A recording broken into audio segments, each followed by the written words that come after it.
Hello friends, मैं doctor Dinesh आपका स्वागत करता हूं अपने ऑफिशियल यूट्यूब चैनल काया बंधु पे।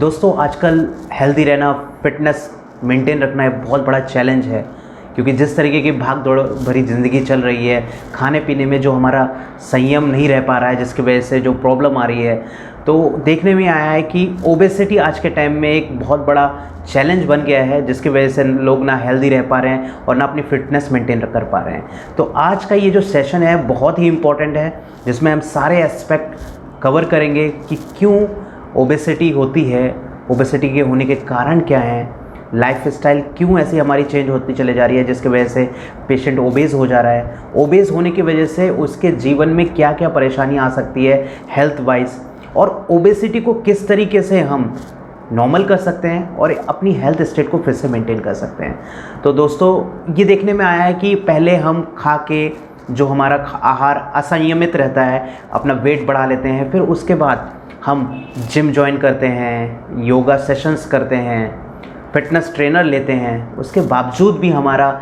जो ओबेसिटी है वो कंट्रोल नहीं हो पाता है। उसके कारण क्या है? और कभी कभी ये देखने में आया है, जब तक हम जिम जाते हैं, फिटनेस सेंटर जाते हैं, तब तक हमारा वेट कंट्रोल हो रहता है, और जैसे ही हम उस अपने फिटनेस सेंटर में जाना बंद करते हैं, जिम जाना बंद करते हैं, तो हमारी ओबेसिटी फिर से आ जाती है। तो आज सारे एस्पेक्ट्स हम क्लियर करेंगे। तो सबसे पहले हम जानते हैं ओबेसिटी है क्या। सिंपल सी बात है, मोटापा। अगर हम आम शब्दों में बात करें तो मोटापा ओबेसिटी कहलाता है। तो obesity is a complex disease involving excessive amount of fat. जब बहुत ज़्यादा फैट हमारे शरीर पे चढ़ जाता है, उसको हम लोग ओबेसिटी बोलते हैं। अब ओबेसिटी होने से जो दुष्परिणाम हमारे जीवन में आते हैं, वो एक तो हमारा कॉस्मेटिक कंसर्न रहता है कि हम देखने में फिट होने चाहिए, कपड़े मुझे आने चाहिए, मेरे टमी नहीं निकले रहने चाहिए। तो ये सारे जो हमारे कंसर्न रहते हैं अबाउट और जो एक बॉडी इमेज रहती है, तो वो कहीं ना कहीं हैम्पर होते हैं, और इसके कारण कई diseases, heart diseases, hypothyroidism, coronary artery disease, ये सारी की सारी, और काफ़ी हद तक देखा गया है कि ओबेसिटी की वजह से कैंसर की भी संभावना रहती है। तो ओबेसिटी एक कॉमन टर्म है, लेकिन वो एक ग्रुप ऑफ डिजीज़ है, वो कई बीमारी एक साथ लेके आता है। तो ओबेसिटी को अगर हम देखें तो क्या क्या सोशल प्रॉब्लम फेस करनी पड़ सकती है हमको आने वाले समय में, वो देखने की ज़रूरत है। तो सोशल प्रॉब्लम्स हमारे सामने क्या क्या आती हैं? एक तो पुअर इमेज ऑफ बॉडीज़, क्योंकि हर कोई चाहता है कि मैं दिखूं अच्छा और लोग मेरे उस बॉडी इमेज को सराहें। तो ये एक बहुत बड़ा कंसर्न रहता है कि हर कोई जब भी टमी निकलने लगता है तो वो कॉन्शियस हो जाता है, और उसी समय फिर वो जिम जाता है, फिटनेस सेंटर ज्वाइन करता है। दूसरा है वीक सेल्फ एस्टीम, क्योंकि जब आपकी बॉडी आपके अकॉर्डिंग नहीं रहती है जैसा आप चाहते हो, तो आपका जो एक अंदर से कॉन्फिडेंस लेवल होता है, सेल्फ एस्टीम, सेल्फ रिस्पेक्ट, आपका कहीं ना कहीं वीक हो जाता है। प्रॉब्लम बहुत आती है किस में? मैरिजेस में। आप देखिए, चाहे लड़का हो वो लड़की ढूंढ रहा हो, और चाहे वो लड़की हो वो लड़का ढूंढ रहा हो, दोनों ही समय पे आप देखेंगे कि हर कोई चाहता है कि मेरा जो पार्टनर हो वो लीन एंड थीन और एक फिटनेस वाला होना चाहिए। और जो प्रॉब्लम आती है कि जब इस तरीके से जब मोटापा हमारे शरीर में चढ़ने लगता है, तो कहीं ना कहीं ये देखने में आया है कि हम सोशली आइसोलेट हो जाते हैं, अकेले रहने लगते हैं, हमारे जो फ्रेंड सर्कल है वो भी छूट जाते हैं, हम अपने घर के लोगों से भी थोड़ा थोड़ा कटे रहने लगते हैं। तो ये सोशल आइसोलेशन की प्रॉब्लम आती है, जिसकी वजह से फिर पेशेंट डिप्रेशन में चला जाता है। डिप्रेस रहता है कि पहले मैं ऐसा था, आज मैं कैसा हो गया हूँ, और मुझे इतनी सारी बीमारियाँ लग गई हैं और मुझे इतनी दवाइयाँ खाने पड़ रही हैं। तो कहीं ना कहीं वो डिप्रेशन में भी जाता है। लैक ऑफ फ्लेक्सिबिलिटी, क्योंकि जब कभी उसको एक विगरस काम करना पड़ जाए, तब वो उतना एफिशिएंटली काम नहीं कर पाता है। तब उसे ये लगता है कि इस मोटापे के कारण कहीं ना कहीं मेरी लाइफ हैम्पर हो रही है, और मेरे जो डेली के रूटीन वर्क हैं वो भी हैम्पर हो रहे हैं, और मेरी फ्लेक्सिबिलिटी कहीं ना कहीं मैं लैक करता चला जा रहा हूँ। अनसूटेबल फॉर एनी जॉब, अगर किसी भी जॉब के लिए आप जाते हो तो ये बहुत देखा जाता है कि क्या आप विगरस वर्क कर सकते हो, नहीं कर सकते हो। अगर वो देखता है कि आप ओबेस हो, तो वो कहीं ना कहीं आपके उस जॉब की रिक्रूटमेंट में भी प्रॉब्लम करता है। अब ये देखने में आया है कि हम किस तरीके से अपनी जो बॉडी का वेट है वो मेज़र करें।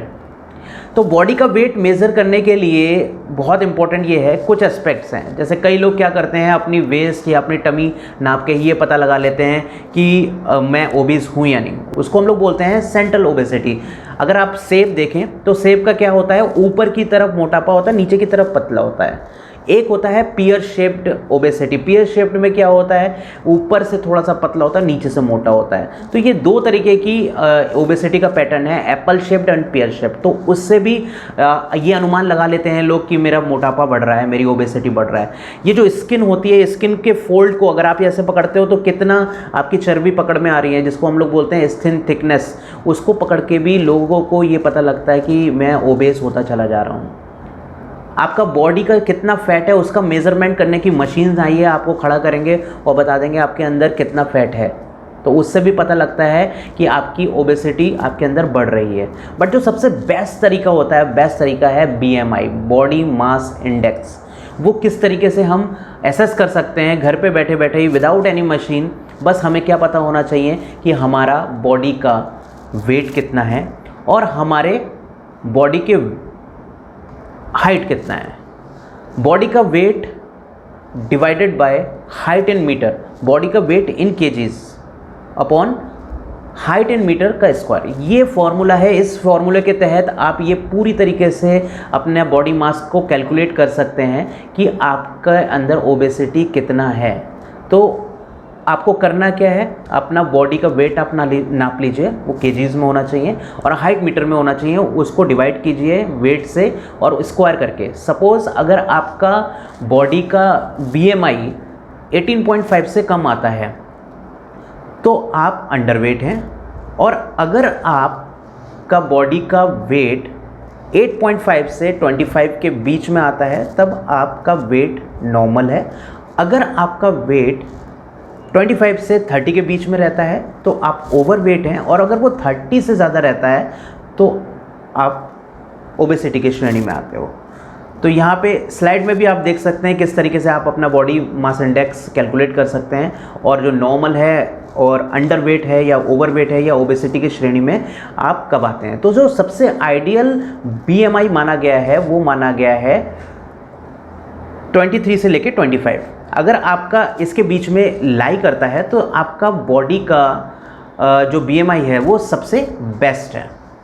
तो अभी आपको मैंने बताया कि आप किस तरीके से अपनी ओबेसिटी को ये देख सकते हैं कि आपकी बॉडी ओबीज है या नहीं है, क्या पैरामीटर्स हैं, क्या सोशल प्रॉब्लम्स आती है, कैसे आप मेज़र कर सकते हो। तो ये सारे तरीके हैं जिससे कि आप अपने BMI को कैलकुलेट कर सकते हो। नाउ आइए आप देखते हैं कि किस तरीके से लोग इतना ट्रेनिंग सेशन लेने के बाद, योगा सेशन, जिम करने के बावजूद भी अपने बॉडी के वेट को मेंटेन नहीं रख पा रहे हैं। तो क्या क्या पॉइंट्स लैक रहते हैं आप अपनी स्क्रीन पे देख सकते हैं। सबसे पहला point, lack of knowledge, knowledge की कमी कि ओबेसिटी क्या है और हम किस वजह से हमारी बॉडी में ये ओबेसिटी आ रही है और हम किस तरीके से इसको दूर कर सकते हैं। Second point, wrong and incomplete knowledge. जब आपको इनकम्प्लीट नॉलेज होती है ओबेसिटी के बारे में, उसको किस तरीके से कम किया जाए, तो भी डिज़ायर्ड रिजल्ट नहीं मिलते हैं या फिर रॉन्ग नॉलेज हो। Next point is wrong food choices. आप जो खाना खा रहे हो क्या आपके बॉडी के लिए अनुकूल है, क्या वो आपके बॉडी के फैट को कम करेगा या बढ़ाएगा, ये पता होना बहुत ज़रूरी है। Next point is excessive oil in cooking. अभी हम जो आजकल बात हो रही है वो ऑयल लेस कुकिंग की बात हो रही है, और हम जानते हैं कि इंसान को अगर छोड़ दिया जाए तो बाकी कोई जानवर ऑयल नहीं लेता। और क्या आपने कभी सुना है किसी भी जानवर को ओबेसिटी हो गई हो, या फिर किसी भी जानवर को डायबिटीज़ हो गई हो, किसी भी जानवर को हाइपरटेंशन की बीमारी हो, या फिर किसी को कोरोनरी आर्टरी डिजीज़ या हार्ट अटैक आया हो? मेरे ख्याल से नहीं। वो इसीलिए क्योंकि वो लोग ऑयल यूज़ करते ही नहीं हैं। वो लोग नॉर्मल जो भी रॉ उनको मिलता है, ग्रीन वेजिटेबल्स, वही अधिकतर वो लोग यूज़ करते हैं। अगर कोई कार्निवोरस एनिमल भी है तो कभी वो भून के अपना जो शिकार करता है उसको भून के या तल के नहीं खाता, वो डायरेक्ट खाता है। तो कहने का मतलब ये है कि ऑयल लेस कुकिंग करने की ज़रूरत है अगर कोई ओबेस पेशेंट अपने आप को फिट करना चाहता है। Next point is lack of exercise and activity. कई लोग होते हैं सिर्फ वो खाते रहते हैं, कोई एक्टिविटी उनकी लाइफ में नहीं होती है। क्योंकि ये देखने में आया है कि एक अगर हम गाड़ी का ही उदाहरण ले कि अगर मैं डेली अपने कार से निकलता हूँ और उस कार की जो खपत है ऑयल की वो 10 लीटर्स की है और मैं रोज़ 16 लीटर पेट्रोल डलवाऊँ, तो क्या होगा, एक दिन ऐसा आएगा ओवरफ्लो होने लगेगा। लेकिन ये जो परमात्मा ने जो शरीर दिया है इसमें ओवरफ्लो की गुंजाइश नहीं है। उन्होंने इतने स्पेसेस दे दिए कि अगर हम जो मेरी डिज़ायर्ड कैलोरीज हैं, जितनी मेरी बॉडी की एक्टिविटी है उसके अकॉर्डिंग, उससे ज़्यादा मैं कैलोरीज लेता हूँ, तो बॉडी में बहुत सारे स्पेसेस हैं जहाँ पे वो calories in the form of glycogen and fat store होती रहती है और हमारे बॉडी का एक्सपेंशन एज अ ओबेसिटी होता रहता है। तो क्या हम उतनी एक्सरसाइजेज, उतनी एक्टिविटी कर रहे हैं जितनी कैलोरीज ले रहे हैं? तो वो उसका मेज़रमेंट करना बहुत ज़रूरी है। इस मेज़रमेंट ठीक से ना होने के कारण ही कितना भी जिम कीजिए, कितना भी फिटनेस ट्रेनिंग लीजिए, आपका ओबेसिटी कम नहीं होता। बिकॉज जितना आपने खाना खाया उससे ज़्यादा आपने वर्क अगर नहीं किया, वर्कआउट नहीं किया, तो वो कहीं ना कहीं आपके बॉडी में एब्जॉर्ब होने लगता है। Next is emotional brain. Emotional brain क्या होता है कि हम लोग ये बनाते हैं कि कल से मैं डाइटिंग करना स्टार्ट करूँगा, और कल तो कभी आता नहीं है। तो जो इमोशंस हैं वो हमारे जगते तो हैं कि हम अपनी ओबेसिटी कम करेंगे, अपने आप को फिट रखेंगे बाय डाइटिंग, बट वो कहीं ना कहीं वो हो नहीं पाती कि हम कल करेंगे। तो वो एक इमोशन जुड़ जाता है जिसकी वजह से ये डिज़ायर्ड रिजल्ट हमारे नहीं आ पाते। Second one is social pressure. Social pressure बहुत रहता है, कहीं यारी दोस्ती में आप गए, कहीं आप रिलेशनशिप में गए, तो उन्होंने कहा कि एक लड्डू तो आपको लेना ही पड़ेगा। तो वो कहीं ना कहीं सोशल प्रेशर के तहत भी आकर के हम अपनी डाइटिंग, क्या मुझे खाना है क्या नहीं खाना, उस पता होने के बावजूद भी सोशल प्रेशर के कारण वो सारी चीज़ें मुझे लेनी पड़ जाती हैं। Next point is smell and site of favourite food. कभी कभी क्या होता है कि मैं बहुत मन बनाता हूँ कि मैं अब डाइटिंग करूँगा ही करूँगा, बट होता क्या है कि जब भी मेरा फेवरेट फूड मेरे सामने आता है, फूड मेरे सामने आता है, तो उसकी जो स्मेल है, या फिर कोई एक ऐसी शॉप है जहाँ पे मुझे समोसे, ब्रेड पकौड़े बहुत पसंद है, तो मैं जब वहाँ से निकलता हूँ तो कहीं ना कहीं वो उस तरफ खिंचा चला जाता हूँ। तो ये भी एक कारण है कि हमें डिज़ायर्ड रिजल्ट नहीं मिलते हैं और मैं ओबेसिटी कम नहीं कर पाता हूँ। Next point is stress, frustration. जब हम स्ट्रेस में होते हैं तो हमें ज़्यादा भूख लगती है। एक कहावत है कि when you feel dry inside then you want fry, है ना। जब आप अंदर से ड्राई फील करते हो तो आपको फ्राई खाने का मन करता है। तो इमोशनल जब हमारे पास इस तरीके से स्ट्रेसफुल सिचुएशंस आती हैं तब भी हमें भूख ज़्यादा लगती है और हम कहीं ना कहीं अपने डिज़ायर्ड कैलोरी से ज़्यादा खा लेते हैं। Next, nibbling snacking. Nibbling snacking का मतलब होता है कि आप देखते होंगे कि लोग कुछ ना कुछ चबाते ही रहते हैं, कभी चिप्स खा लेंगे, कभी कुछ भी जंक फास्ट वो खाते ही रहते हैं, तो जिसके कारण कैलोरीज कहीं ना कहीं बहुत ज़्यादा हमारे बॉडी के अंदर चले जाती है। Next is parties and Buffett. और जब फ्री फूड मिलता है वो बहुत होता क्या था ना कि जब कभी आप देखते हो पार्टी में जब आप जाते हो तो इंसान लगा रहता है क्योंकि वहाँ पे उसे कुछ पे नहीं करना है। और जब बहुत सारी चीज़ें होती हैं तो सोचता है कि ये भी खा लूँ वो भी खा लूँ, तो खाते खाते वो पता चला सारी चीज़ें खा लेता है, तो एक हफ्ते का वो एक ही पार्टी में खा लेता है। तो ये जो बफे सिस्टम होता है या पार्टीज़ होता है या फिर जहाँ पर भी फूड फ्री मिलता है तो वो हम भी खाने के लिए फ्री हो जाते हैं। वो कहीं ना कहीं बहुत ही हमारी ओबेसिटी के लिए बहुत ही घातक और हानिकारक होता है। नेक्स्ट कुछ साइकेट्रिक मेडिसिन होती हैं, उसको खाने से क्या होता है, हमारा बॉडी का वेट बढ़ता है, लाइक एप्टोइन, सोडियम वेलप्रोएट। इसको खाने से हमारे बॉडी का वेट इंक्रीज होने लगता है। जब भी आप देखते होंगे कोई अगर रोगी है और किसी मनोचिकित्सक का वो ट्रीटमेंट ले रहा है तो आप धीरे धीरे देखेंगे उसका वेट बढ़ता चला जाता है। अब ये देखना है कि वे ऑफ ट्रीटमेंट क्या है ऑफ ओबेसिटी।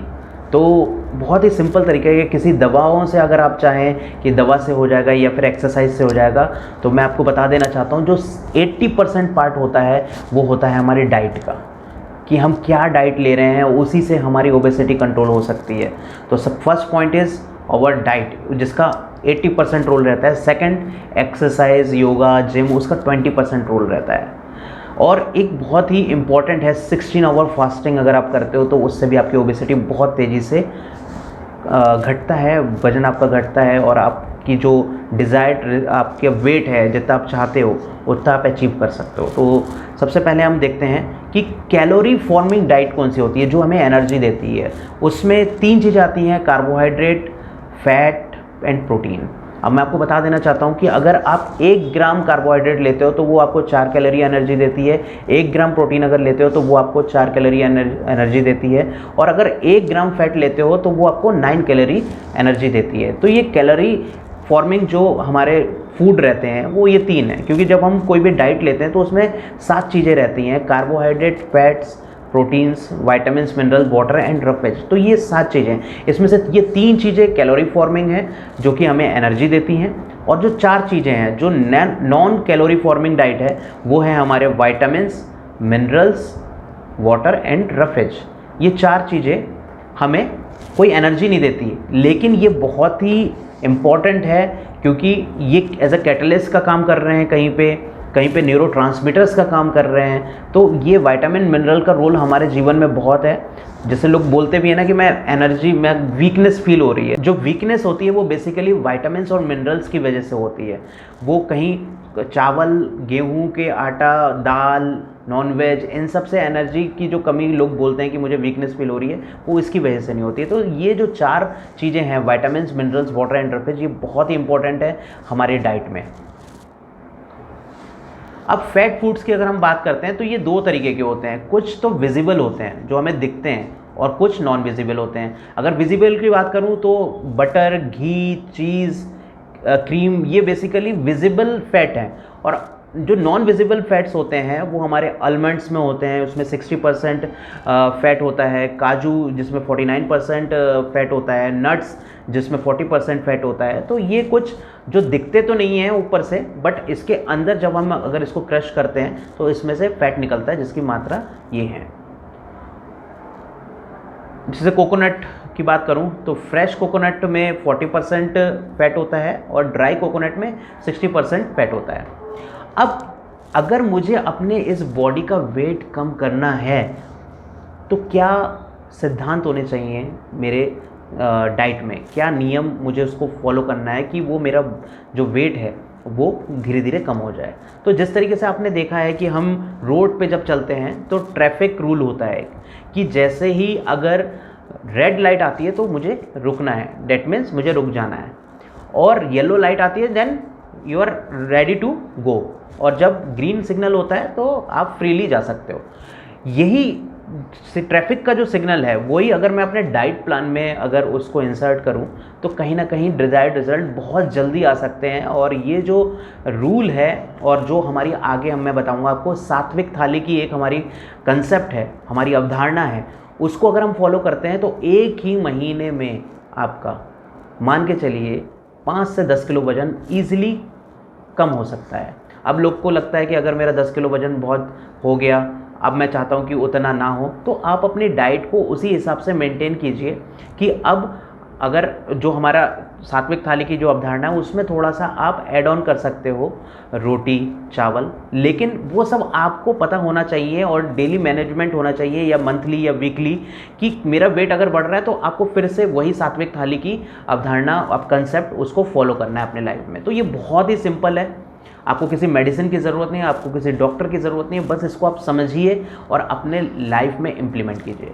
तो सबसे पहले कि ट्रैफिक जो रूल है, तो ग्रीन सिग्नल किसके लिए है कि आप उसको कितना भी मन चाहे खा सकते हो, कोई लिमिट नहीं है, जितना आप मन चाहे आपको खाना है आप खाइए। तो उसमें ऑल वेजिटेबल्स एक्सेप्ट पोटैटो, आलू को छोड़ के जितनी भी वेजिटेबल्स हैं वो सब आप फ्रीली ले सकते हो, ग्रीन वेजिटेबल्स।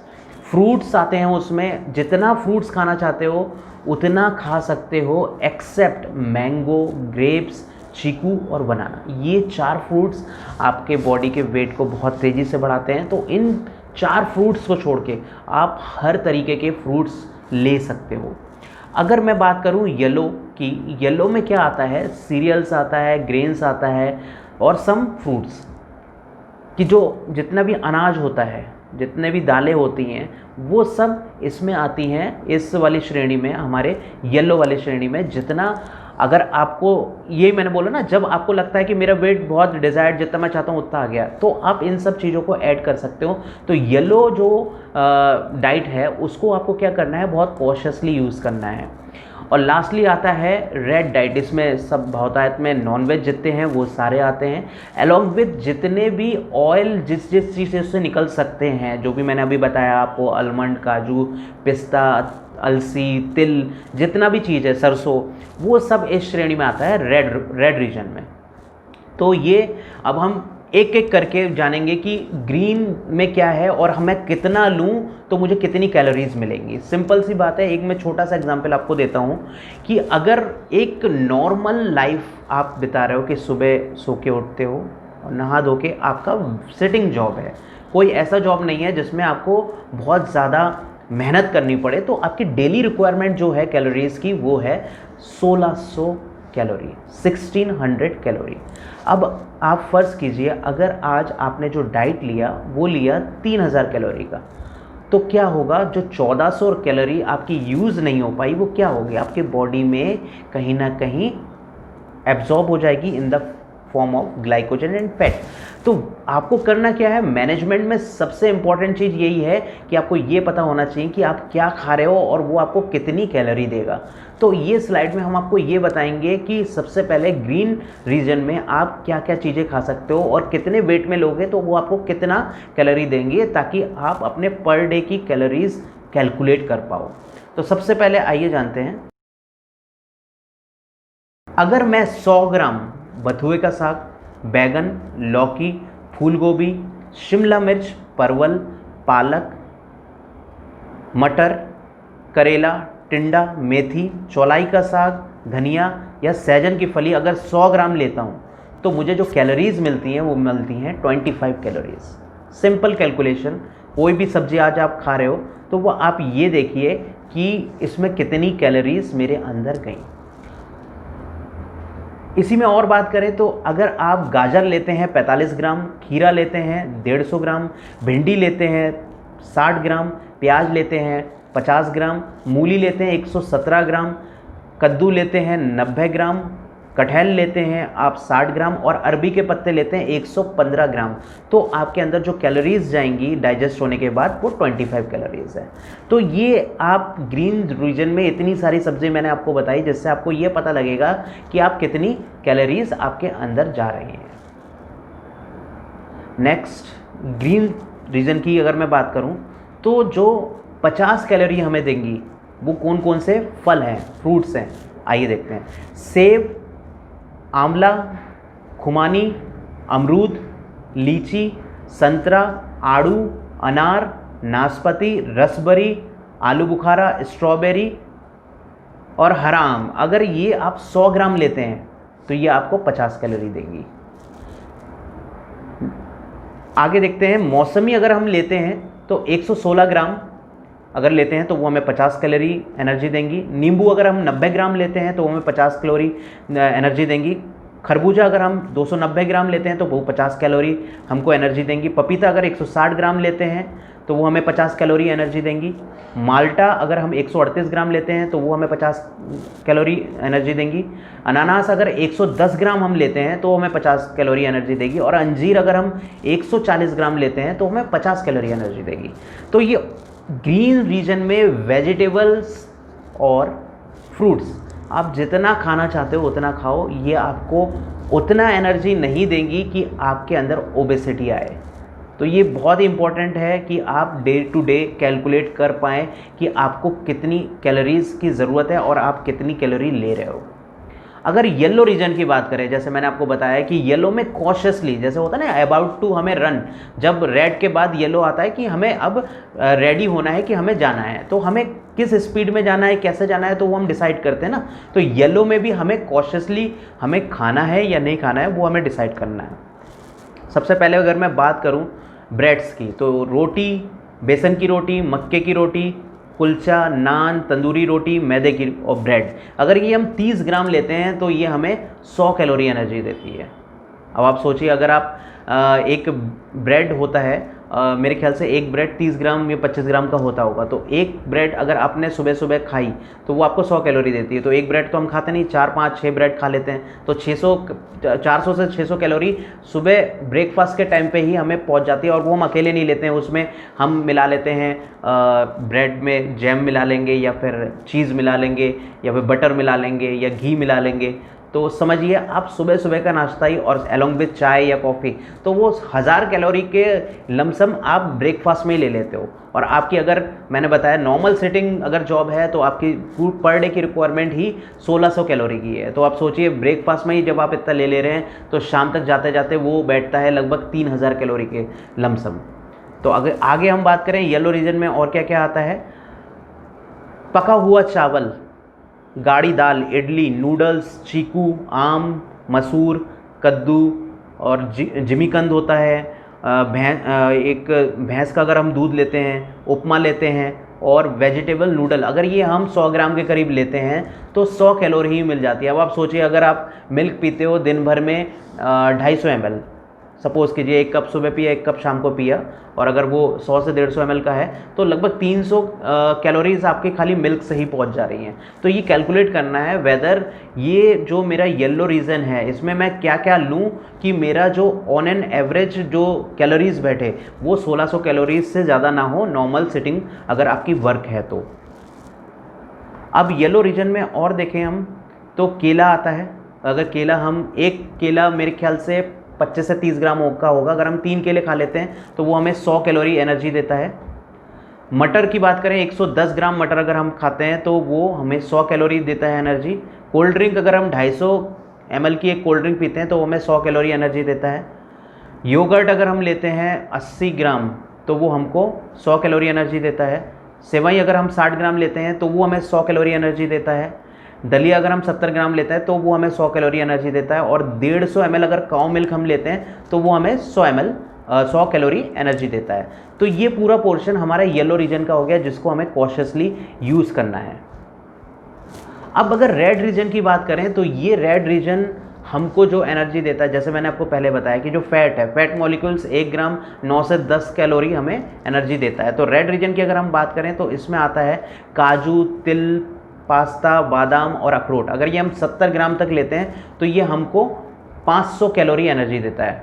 अब आप सोच रहे होंगे कि ये अगर 70 ग्राम हमने लिया तो इसमें जो निकलने वाले ऑयल हैं तो वो मान के चलिए लमसम 50 ग्राम के करीब निकलेगा अगर 70 ग्राम हम लेते हैं। नेक्स्ट अगर देखें तो हम चॉकलेट अगर लेते हैं, गुलाब जामुन लेते हैं, जलेबी लेते हैं, आइसक्रीम लेते हैं, लड्डू लेते हैं, या ताज़ा नारियल लेते हैं 100 ग्राम, तो ये हमको 500 कैलोरी एनर्जी देता है। अब आप सोच के देखिए, एक 100 ग्राम की चॉकलेट बच्चा आराम से खा लेता है दिन भर में अगर वो 3-4 चॉकलेट खाता है, क्योंकि एक चॉकलेट छोटी वाली भी अगर कंसिडर करते हैं तो वो 20 से 25 ग्राम की होती है। तो 500 कैलोरी बच्चा खाली चॉकलेट्स में ही खा ले रहा है। अगर हम एक गुलाब जामुन आई थिंक 25 ग्राम का होगा, अगर 4 गुलाब जामुन मैंने खा लिए तो वो 500 कैलोरीज कहीं ना कहीं हो जाती है। आइसक्रीम तो बहुत इजीली 100 ग्राम का एक स्कूप हम खा लेते हैं तो 500 कैलोरी एनर्जी वो दे रहा है। तो कहीं ना कहीं ये सारी चीज़ें हमें बहुत ज़्यादा, अगर आपको ओबेसिटी है तो ये लेनी ही नहीं है। रेड रीजन आपके लिए बिल्कुल ही प्रोहिबिटेड है, आपको इस तरफ देखना तक नहीं है। आगे अगर पकोड़े की बात करें, बहुत लजीज है पकोड़े, समोसे, ये ऐसी चीज़ है कि इंसान खिंचा चला जाता है। आपने मोटू पतलू देखा होगा, वो तो समोसा सुगंध आती है उसको, उसके अंदर एनर्जी आ जाती है और खाते ही सारे प्रॉब्लम सॉल्व कर देता है। तो ठीक है, एनर्जी दे रहा है, वो एनर्जी का स्रोत है, बट उतनी एनर्जी की आपको ज़रूरत है या नहीं है ये देखना आपका कर्तव्य है अपने बॉडी के प्रति। तो एक पकोड़ा अगर 115 ग्राम तक हम लेते हैं तो वो हमें 500 कैलोरी एनर्जी देता है। अलसी अगर हम लेते हैं 80 ग्राम तो वो हमें 500 कैलोरी एनर्जी देता है। सूखा नारियल अगर 80 ग्राम लेते हैं तो 500 कैलोरी एनर्जी देता है। मक्खन 60 ग्राम अगर हम लेते हैं तो वो हमें 500 कैलोरी एनर्जी देता है। घी अगर 50 ग्राम ले रहे हैं, सिंपल कैलकुलेशन अभी मैंने बताया था, 1 ग्राम आपको 10 कैलोरीज देता है। तो 50 ग्राम अगर आप घी ले रहे हो तो वो आपको 500 कैलोरी एनर्जी देगा, क्योंकि ये क्रूड फॉर्म में फैट है। और बाकी सब चीज़ में क्या है, हमें फ़ैट निकालना पड़ता है। अलसी हो गया, एलमंड्स हो गए, आपके पिस्ता हो गया या फिर काजू हो गया, उसमें से हमें निकालना पड़ेगा तो उसकी फ़ैट की मात्रा कम हो जाएगी as compared to crude oil and घी। खजूर अगर हम 120 ग्राम लेते हैं तो वो हमें 500 कैलोरी एनर्जी देता है। चीनी अगर 130 ग्राम लेते हैं हम तो वो हमें 500 कैलोरी एनर्जी देता है। 120 ग्राम अगर गुड़ लेते हैं तो हमें 500 कैलोरी एनर्जी देता है। अलोंग विद इसमें मैं कोई भी नॉन वेज को कंसिडर नहीं कर रहा हूँ, क्योंकि वो बहुत ज़्यादा कैलोरीफिक होते हैं, और यहाँ पे हम बात कर रहे हैं सिर्फ और सिर्फ ओबेसिटी की। तो नॉन वेज तो स्ट्रिक्टली प्रोहिबिटेड है अगर आपको ओबेसिटी कम करना है।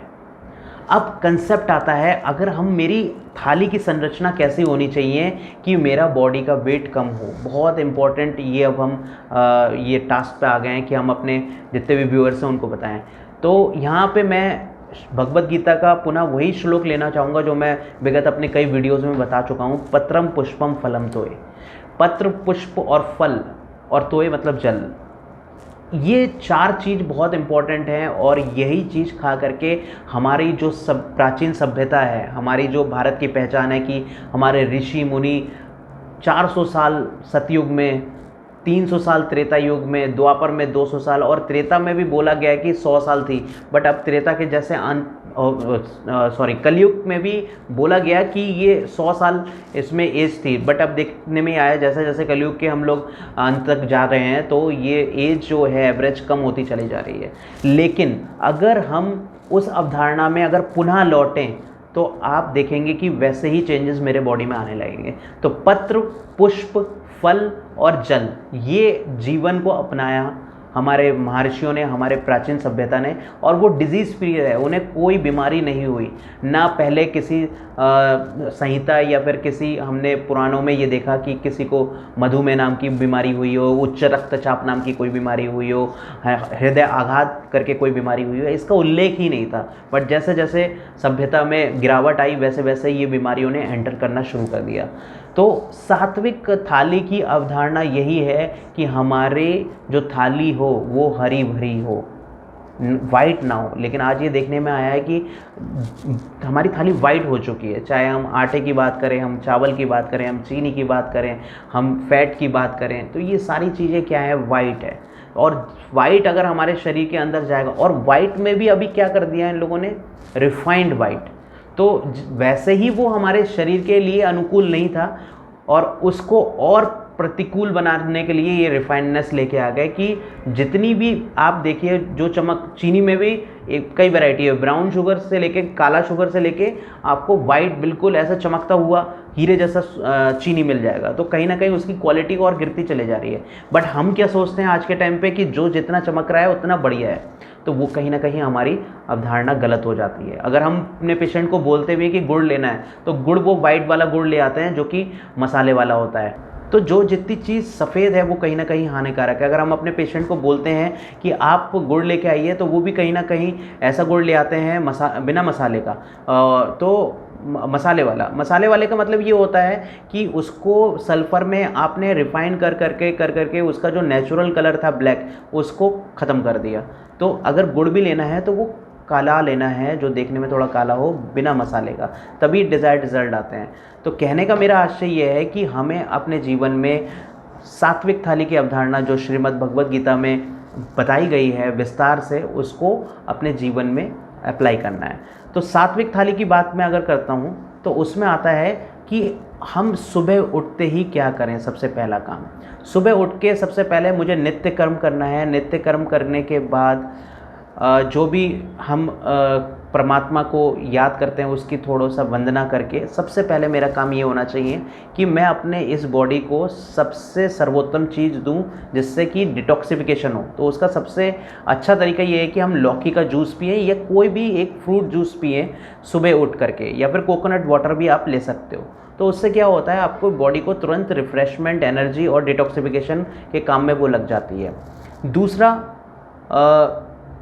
हम सुबह उठ के कई तरीके के जूस है, चाहे वो अनार का जूस हो, मौसमी का जूस हो, लीची का जूस हो, कोई भी जूस मिले तो वो हम ले सकते हैं। अब ब्रेकफास्ट की बात आई तो ब्रेकफास्ट में लॉट्स ऑफ फ्रूट, जितना फ्रूट्स आप लेना चाहते हो वो ले सकते हो।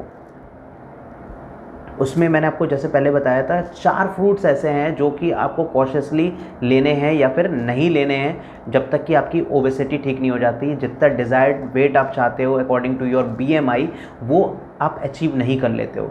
तो उसमें बनाना, ग्रेप्स और चीकू और ये 4 फल, केला, अंगूर चीकू और आम, ये 4 फल आपको नहीं लेने हैं बिकॉज़ ये बहुत कैलोरीफिक होते हैं। अब बात करें अगर हम लंच की, तो लंच हमें कैसे लेना है? लंच लेने का एक तरीका, आपको दाल बनानी है, वो भी ऑयल लेस दाल बनानी है। कई वीडियोस आप अगर यूट्यूब पे आप सर्च करेंगे तो बहुत सारी वीडियोस आपको मिल जाएंगे ऑयल लेस कुकिंग की। एक डॉक्टर छाजन है जो कि एक उन्होंने बुक भी लॉन्च की है और कई सारे उनके वीडियोस हैं यूट्यूब पे, वो आप इजीली सर्च कर सकते हो। तो ऑयल लेस कुकिंग करनी है आपको। तो ऑयल लेस दाल में आपको कचूम्बर मिलाना है। कचूम्बर क्या होता है? आपने 4-5 तरीके के सलाद लिए, उसमें आपने टमाटर ले लिया, खीरा ले लिया, ककड़ी ले लिया, प्याज ले लिया, उसको छोटा छोटा करके आपने काट लिया और उस दाल में मिला लिया और जितना आपको खाने का मन करे उतना आप खा सकते हो। उसमें चाहे आप हल्का सा नींबू भी डाल सकते हो टेस्ट के लिए। मसालों में कोई कमी नहीं रखनी है क्योंकि हमारे इंडियन जो फूड है वो मसालों की वजह से ही जाने जाते हैं। और यकीन जानिए, अब ऑयल लेस अगर आप कुकिंग करते हैं तो मसाले आपके वही रहने वाले हैं, तो आपको टेस्ट में कोई कमी नहीं आएगी। बात करें अगर डिनर की, तो डिनर में आपको सूप लेना है, ठीक है। और किसका सूप लेना है वो भी बहुत इंपॉर्टेंट है। बॉइल्ड सब्जियों का, जो भी सीजनल सब्जियां हैं उसको आपने बॉइल्ड किया, नमक मिर्च मसाला डाला और बॉइल्ड करके सूप बना लिया। सूप के साथ आप जितना सलाद खाना चाहते हो उतना खा सकते हो, या फिर आप कोई सब्जी बना सकते हो, बट वो भी ऑयल लेस कुकिंग होनी चाहिए।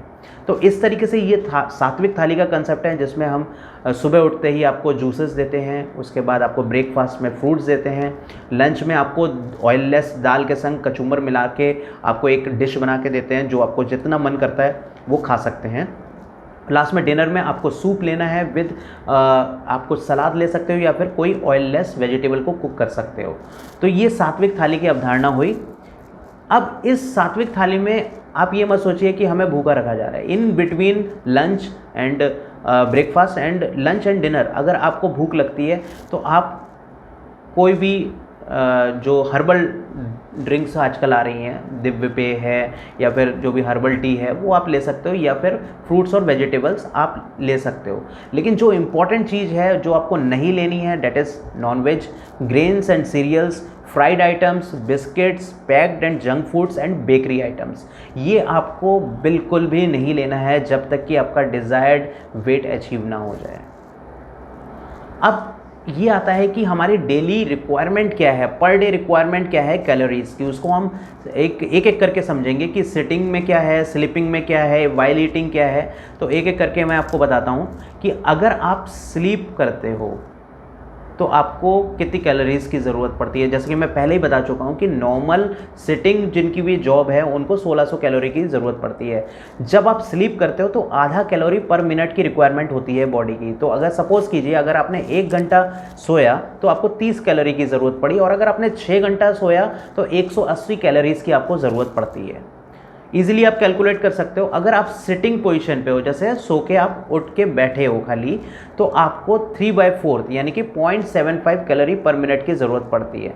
तो अगर आप 10 मिनट बैठे हो तो आपको लगभग 7.5 कैलोरी की ज़रूरत पड़ रही है, और अगर आप 100 मिनट तक बैठ रहे हो तो 75 कैलोरीज़ की ज़रूरत पड़ती है आपको। तो सिंपल कैलकुलेशन कर सकते हो।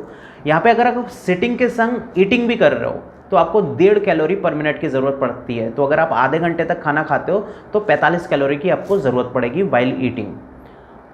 अगर आप स्टैंडिंग हो, कई लोग होते हैं जैसे हमारे ट्रैफिक पुलिसमैन हैं या फिर बाकी भी जो बहुत सारे जॉब्स ऐसे हैं मॉल वगैरह में जहाँ पे खड़े रहने की ज़रूरत पड़ती है, तो 2 कैलोरी पर मिनट की रिक्वायरमेंट होती है एनर्जी की खड़े रहने में। तो अगर आप सपोज़ कीजिए कि 1 घंटे खड़े हैं तो आपकी 120 कैलोरीज़ की ज़रूरत पड़ी, और अगर आपकी 6 घंटे की ड्यूटी है खड़े रहने की तो मान के चलिए 720 कैलोरीज़ की आपको ज़रूरत पड़ेगी। वॉकिंग, अगर आप वॉक करते हो तो कितनी कैलोरीज़ बर्न होती हैं आपकी, कितनी रिक्वायरमेंट होती है? 3 कैलोरी पर मिनट। अगर आप वॉक करते हो, 1 घंटा वॉक करते हो तो आपकी 180 कैलोरीज़ आपकी कंज्यूम होती हैं। जॉगिंग, वाइल जॉगिंग आपकी कितनी कैलोरीज़ कंज्यूम होती है? 6 कैलोरी पर मिनट। तो अगर आप 30 मिनट की जॉगिंग करते हो तो 180 कैलोरीज़ आपकी कंज्यूम हो रही हैं। रनिंग के टाइम पे आपकी 10 से 12 कैलोरीज़ कंज्यूम होती है। तो अगर आप 1 घंटा अगर आप मान के चलिए कि आपने रनिंग करी तो जो आपका कंजम्पशन आएगा वो लगभग 600 कैलोरी से 720 कैलोरी तक आएगा। तो ये एक चार्ट है जिसके तहत आप डेली की रिक्वायरमेंट खुद एनालिसिस कीजिए कि इतना इतना समय, सपोज़ कर लीजिए एक एग्जाम्पल के तौर पे मैं आपको बता रहा हूँ कि 6 घंटा अगर आप कोई सोता है तो उसकी कैलोरीज़ कितनी हुई, 0.5 कैलोरीज़ के हिसाब से 300 कैलोरी हुई।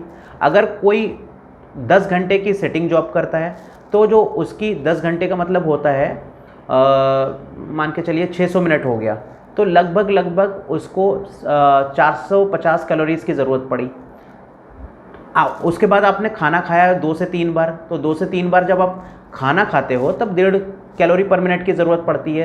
तो लगभग 1.5 घंटे तक अगर आपने खाना खाया तो आप मान के चलिए कि आपकी जो रिक्वायरमेंट हुई लगभग 120 कैलोरी। तो इस तरीके से टोटलिटी में आप देखो कि आपकी कितनी कैलोरी की रिक्वायरमेंट हो रही है, उसको आप कैलकुलेट करो। उसके बाद अपना डाइट कैलकुलेट करो कि मुझे कितना डाइट लेना है कि इससे ज़्यादा ना हो।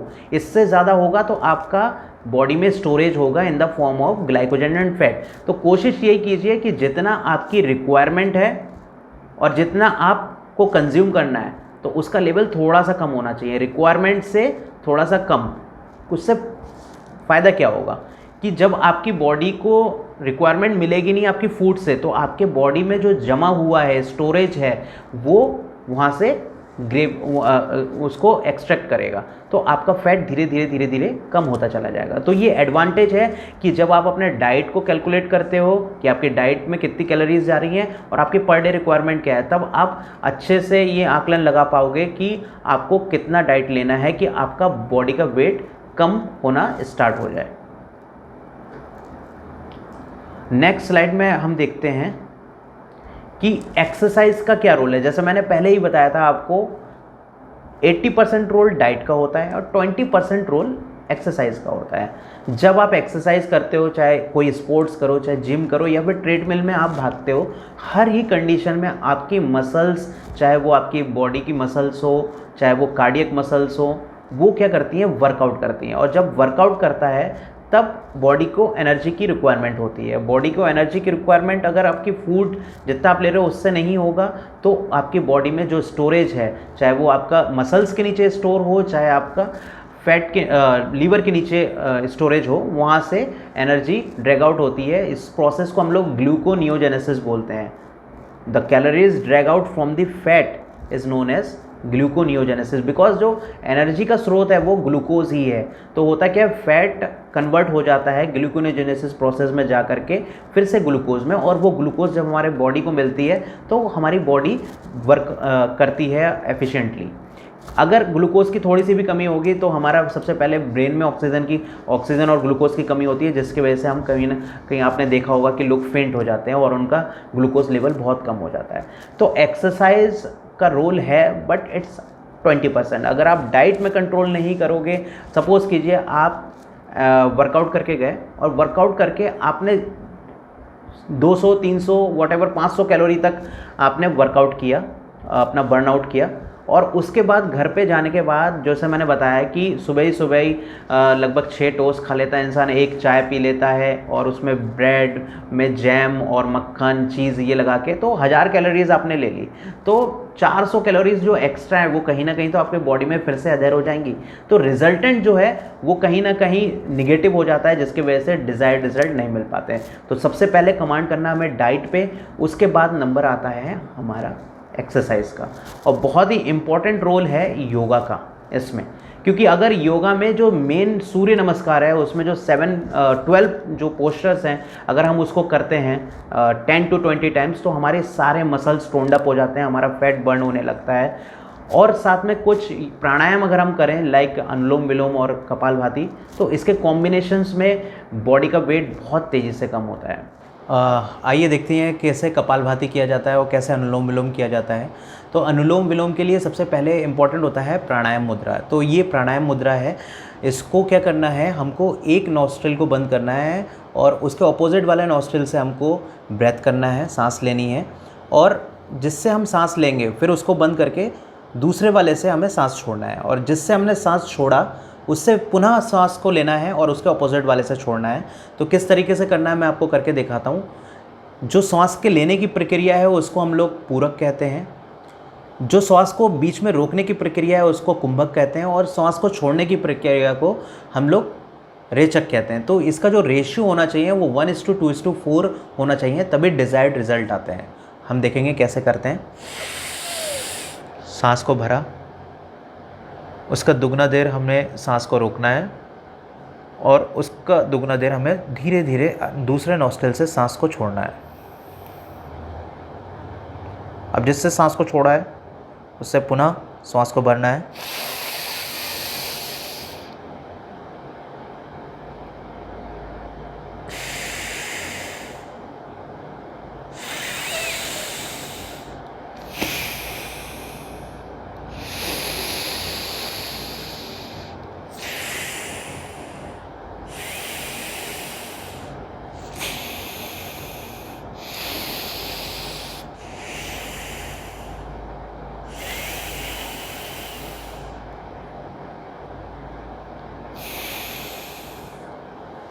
तो ये अनुलोम विलोम, इसको सूर्य भेदन भी बोलते हैं। सूर्य भेदन इसलिए इसको बोला जाता है कि जिस प्रकार सूर्य की जो रश्मि है यानी कि किरणें हैं वो जब हिमालय पर्वत पे पड़ती है तो हिमालय पिघलने लगता है। तो उसी तरीके से जब हम इस तरीके से अनुलोम विलोम करते हैं तो जो हमारा हार्ट में जो ब्लॉकेज होती है, जहाँ पे फैट डिपॉजिट रहता है या बॉडी में भी कहीं फैट डिपॉजिट रहता है, तो वो पिघलने लगता है। दूसरा है कपालभाति, जो कि बहुत इंपॉर्टेंट है, उसको हमें समझना पड़ेगा। वो हम इसको हम लोग बोलते हैं ज्ञान मुद्रा। तो इस मुद्रा में भी कर सकते हैं या फिर सिंपल घुटने पे पैर रख के भी कर सकते हैं। इसको हमें क्या करना है, फोर्सफुल एक्सपायरेशन करना है। सांस को पेट में प्रेशर दे के आपको बाहर निकालना है, लाइक दिस।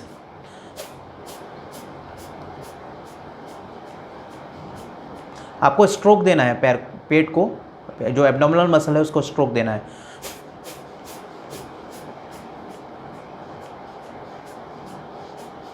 जब आप स्ट्रोक देख के सांस को बाहर निकालोगे तो ऑटोमेटिकली इंस्पिरेशन हो जाएगा, ऑटोमेटिकली आपका सांस अंदर चला जाएगा।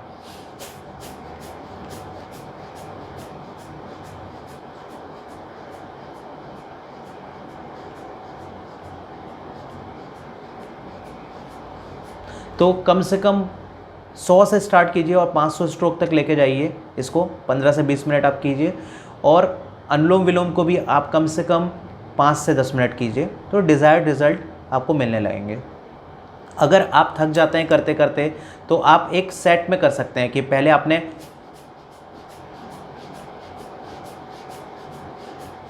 कपालभाति किया, फिर आपने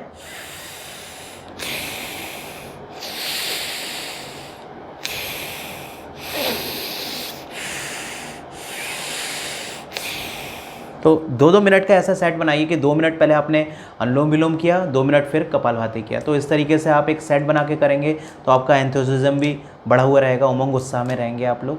और थोड़ा देर उसके बाद आप शांति में बैठिए अनुलोम विलोम करने के बाद, तो आप फील करेंगे एक मेंटल पीस और एक इनर पीस। और देखने में आया है कि फ्रस्ट्रेशन और स्ट्रेस बहुत ज़्यादा रहता है ओबेस पर्सन को। तो अगर आप चाहो तो साथ में भ्रामरी और कर सकते हो। तो मैं आपको बताता हूँ किस तरीके से भ्रामरी कर सकते हैं। आपको आपका नॉस्ट्रिल हल्का सा बंद करना है, आँखों को बंद करना है और आईब्रोज़ को बंद करना है। और आईब्रोज़ के ऊपर एक लास्ट उंगली रहेगी और कान के जो ट्रैगस हो रहता है उसको बंद करना है। तो सारे जो पोर्शंस हैं जहाँ से कि आवाज़ निकल सकती है वो बंद हो जाएगा। आपको ओम का एन्चेंटिंग करना है लेकिन मुंह बंद रखना है। तो जो नाक को आपने नॉस्ट्रिल को पार्शली क्लोज किया है वहाँ से पार्शियल आपकी साउंड निकलेगी, बाकी पूरी साउंड आपके ब्रेन में ट्रैवल करेगी, जिससे कि आपके ब्रेन के जितने भी न्यूरॉन्स हैं सब एक्टिवेट हो जाएंगे। Let's see.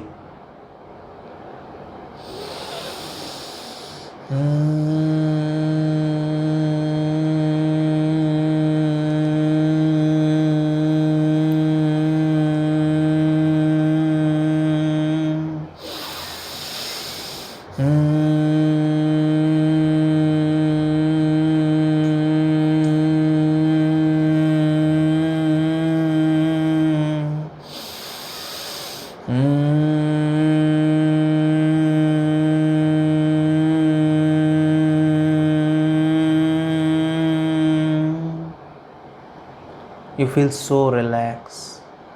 आपका मन, मस्तिष्क, शरीर सब शांत हो जाएगा। तो सूर्य नमस्कार के संग ये 3 प्राणायाम आप कीजिए। कुछ आसन आप कर सकते हो। एक आसन ऐसा है जो कि आप खाना खाने के बाद स्पेशली करिए ताकि आपका डाइजेशन सही रहे, वज्रासन।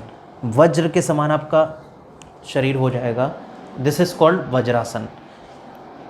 आप खाना खाने के बाद इस पोर्शन में कम से कम 5 से 10 मिनट बैठिए ताकि आपका डाइजेशन ठीक हो पाए।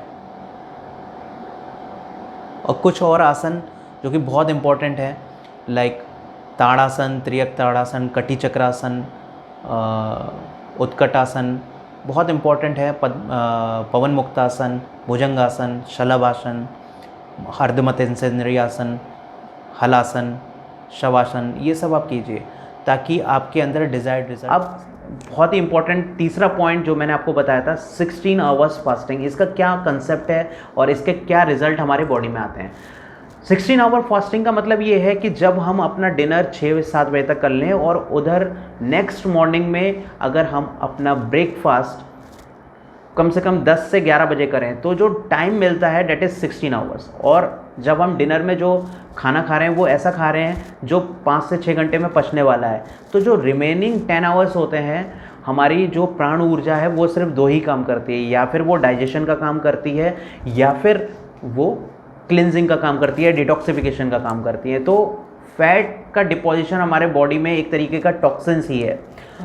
तो जब ये 10 आवर्स हमारी प्राण ऊर्जा को ऐसा मिलेंगे कि वो क्लिनजिंग का काम कर पाए तो हमारा फैट बहुत तेज़ी से कम होने लगता है। हमारे शरीर में परमात्मा ने वो सारी चीज़ें दी हैं कि हमारा बॉडी खुद हील अप होता है। आप देखिए एक खरोच हमें लगती है, अगर हम कोई भी दवा ना करें, खाली उसे साफ रखें तो वो अपने आप हील होने लगता है। तो हमारे शरीर में वो सारी चीज़ें हैं कि हमारे बॉडी में कोई भी डिजीज़ अगर आ रही है तो वो ईजिली रिमूव आउट हो सकता है। तो 16 आवर्स फास्टिंग अगर हम करते हैं तो ये जो हमारा रिज़ल्ट हमें जो अचीव करना है ओबेसिटी को कम करने का, बहुत तेज़ी से कम होता है। अब हमें कैसे पता लगे कि हमारे बॉडी में जो ओबेसिटी है वो किस हद तक बढ़ गई है? तो बीएमआई तो एक है, लेकिन कुछ इन्वेस्टिगेशंस है जिसके तहत आप ये पहचान सकते हो कि मेरे बॉडी में कितना फैट है। क्योंकि there are 2 types of fats, one is good fat and other is bad fat. तो गुड फैट जो होता है वो हाई डेंसिटी लिपोप्रोटीन होता है, और जो बैड फैट्स होते हैं वो low density lipoprotein, very low density lipoprotein और ट्राइग्लिसराइड्स होता है। तो आप लिपिड प्रोफाइल अपने ब्लड में चेक कर सकते हो, जिससे आप पता लगा सकते हो कि आपके बॉडी में अगर फैट है तो वो कितना ज़्यादा है। ओबेसिटी, जैसे मैंने पहले बताया कि it's not a single disease, it's a group of disease.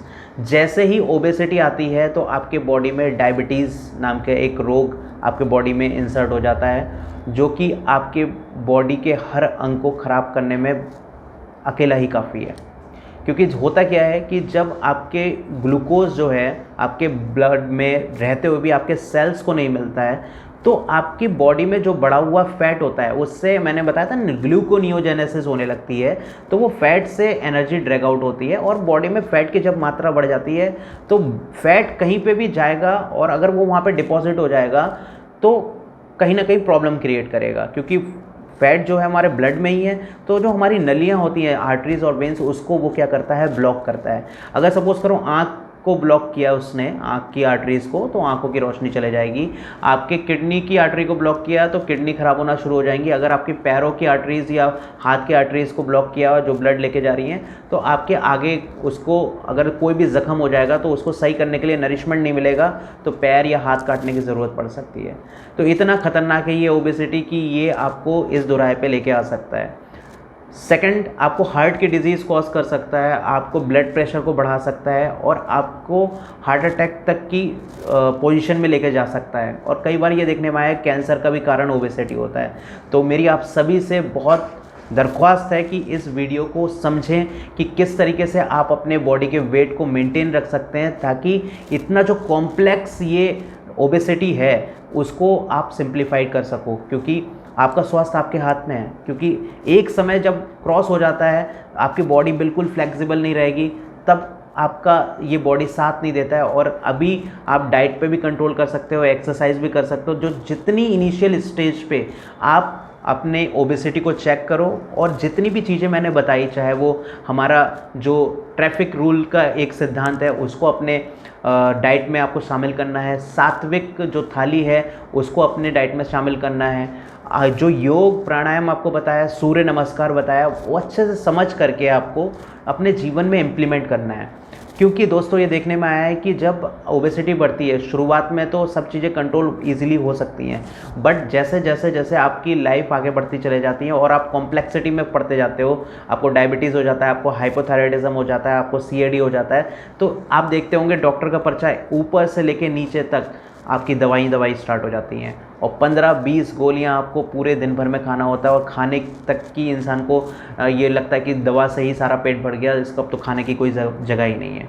तो इतना खूबसूरत दुनिया में हम सब आए हैं, तो हर खाने का लुत्फ़ ले सकें, लेकिन उसके लिए ज़रूरी ये है कि सबसे पहले अपने आप को पहचानें, अपने शरीर को पहचानें, शरीर की रिक्वायरमेंट कितनी है उसको पहचानें और क्या खाना है और क्या नहीं खाना है। जैसे मैंने आपको बताया, बहुत लोग जिम जाते हैं और जिम जाने के बाद, फिटनेस ट्रेनर लेने के बाद भी उनका वेट कम नहीं हो पाता है। तो क्या क्या चीज़ें वो लैग करते हैं, वो सारी चीज़ों को आप समझिए। आप ये देखिए कि मैं कहाँ लैग कर रहा हूँ, उस लैग वाले पॉइंट को अपने जीवन में रेक्टिफाई कीजिए, ताकि आपका जो डिज़ायर्ड रिज़ल्ट है वेट का, वो आप अपने ला सकते हो ईज़िली। बहुत टफ नहीं है। जैसा कि मैंने आपको बताया, you have to calculate your daily need.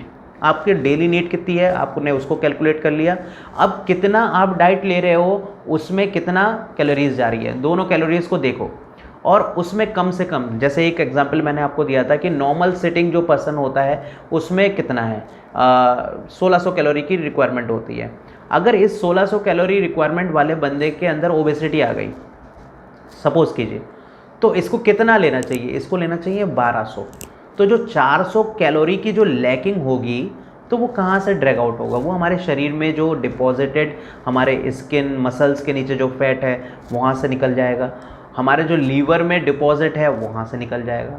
तो कहने का आज से मेरा आपसे इतना ही है कि आप इस वीडियो को बहुत ध्यान से देखें, ताकि आप इजीली अपना वेट 5 से 10 KG with in a month, मैं श्योर आपको गारंटीड करता हूँ, अगर आप इसको फॉलो करोगे तो होना ही होना है।